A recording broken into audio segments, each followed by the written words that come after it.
Hey, salut! 2016 arrive. Hey, c'est le temps de se souhaiter la bonne année, le paradis à la fin de tes jours, etc. J'ai pensé à un souhait pour vous autres.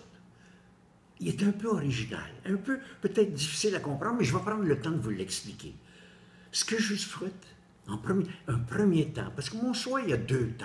Le premier temps de mon souhait, il est un peu difficile, symbolique. Je vous souhaite d'être capable de couper le cordon comme adulte.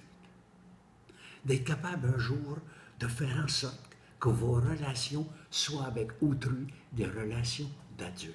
Évidemment, tu as eu ça dans ta vie. Quand tu es né, on a coupé le cordon. Les médecins, etc., ont coupé le cordon, les infirmières. Mais à partir de ce moment-là, le cordon coupé, tu es indépendant, il fallait que tu subviennes à toi-même. Tu n'étais plus en symbiose avec ta mère. Elle t'a appris à manger, à téter, par exemple, t'as appris à boire, puis t'es devenu enfant, puis t'as appris à t'éloigner un peu, mais ta mère te ramenait parce que c'était élémentaire, et t'as grandi. À l'adolescence, ils t'ont laissé plus de place. Pour aller plus loin, c'était normal, il fallait que tu essaies à voir comment c'était le monde. Mais un jour, tu es devenu adulte. Et ce jour-là, il fallait couper le cordon. Frédéric Lenoir a écrit un livre extraordinaire à la fin de l'année 2015. Le livre s'appelle « La puissance de la joie ». Et dans le livre, il explique exactement mon souhait. Il explique le premier temps, couper le cordon. Il a dû le faire avec ses parents. Mais il l'a fait très tard, 35 ans. Après une thérapie assez longue, il a réalisé tout à coup qu'il devait se libérer du regard de son père, de se libérer des désirs de sa mère. Lui, est-ce qu'il voulait? Est-ce qu'il voulait devenir avocat? Est-ce qu'il voulait devenir médecin? C'est lui qui décidait, pas ses parents autour. Il a fait une coupure. Et ce qui me surprend, j'entendais l'autre fois notre membre de l'Académie française qui disait exactement la même chose. Daniel Laferrière qui disait « J'ai quitté Haïti il y a 40 ans. Il y a 40 ans, il a coupé le cordon. » Ça ne veut pas dire qu'il ne retourne pas. Il retourne. Jamais plus qu'un mois qu'il me dit depuis 40 ans, mais c'est pas grave. Mais il y a un lien d'adulte avec sa mère. Un lien d'adulte avec Haïti. C'est ça qui est important. Et ça, pour moi, les Juifs l'ont compris. Ils disent qu'il faut laisser à nos enfants des racines et des ailes. Des racines pour qu'on prenne terre. C'est ce qu'on a fait quand tu étais petit. C'est ce qu'on a fait quand tu étais adolescent. On disait, pousse tes racines, apprends, va dans le fond. Mais un jour, il a fallu que tu passes à l'autre bout, les rêves. Il a fallu que tu t'envoles comme un papillon. Mais sachant où tu revenais, sachant que tu avais une relation avec les racines, c'est vrai, mais tu étais beaucoup plus haut, beaucoup plus loin que les racines. Ça, c'est la phase 2. La phase 2, c'est de faire aller tes ailes, après avoir délié le cordon, relier le cordon, mais d'une façon adulte. C'est ça l'affaire. Marcel Barbeau était un peintre qui est décédé il n'y a pas très longtemps, et qui avait écrit, qui avait signé le refus global dans les années 40. À un moment donné, avec 2 enfants en bas âge, il a décidé de quitter, aller vivre à Paris et à travers le monde, la peinture, etc. Et sa mère est restée avec les 2 petits-enfants, 3 ans et 2 ans, et 1 an.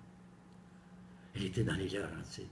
Puis un jour, elle a pris les 2 enfants, elle est allée les conduire chez sa tante, elle leur a dit bonjour, puis elle a pris l'autobus.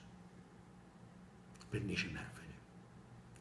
Évidemment, la petite fille a grandi, est devenue une adulte qui disait à la télévision l'autre soir qu'il y avait une faille à l'intérieur d'elle, mais qu'elle a réussi à combler puis à passer par-dessus. Ça fonctionne. Mais sa fille a eu une petite fille aussi, qu'on connaît, qui s'appelle Anaïs Barbeau. Anaïs Barbeau vient d'écrire un livre, La femme qui fuit. C'est un hommage un peu à sa grand-mère, mais un peu type roman. Mais elle parle de ça exactement. Puis elle dit qu'elle n'a pas ça. Elle n'a pas été obligée de couper le cordon avec sa mère. Ça s'est fait naturellement. La grand-mère, elle ne l'a vu qu'une ou 2 fois dans toute sa vie. Elle n'a jamais refait lien avec sa fille et sa petite-fille. Mais ce qui est extraordinaire, c'est de voir comment elle a réussi à refaire un cordon avec la vie. Elle est mariée à l'heure actuelle, elle a 2 enfants, puis elle aimerait en avoir 4, 5. Mais elle dit cette phrase extraordinaire, elle est en amour et libre. Vois-tu ce que je suis en train de te souhaiter pour cette année? C'est la liberté en 2016. La liberté de tous ces liens-là malsains qu'on a autour. On fait des choses, c'est pas ça qu'on veut faire. Et ça commence avec les parents, avec ce qu'on a autour. Et ça continue même au bureau. Même si on est en subalterne, on a un patron, mais on peut dire au patron, non, j'aime pas la façon. Non, me semble que c'est pas correct. Ça, c'est une relation d'adulte, pas une relation de subalterne, de dominant-dominé. C'est ça qui est méchant. Et c'est ça la difficulté. Et c'est ce que je vous souhaite, d'avoir les deux pendants, de délier et de pouvoir relier. C'est ça, 2016.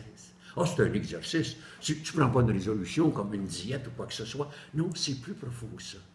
Mais il faut que tu réussisses à voler de tes propres ailes, quel que soit ton âge.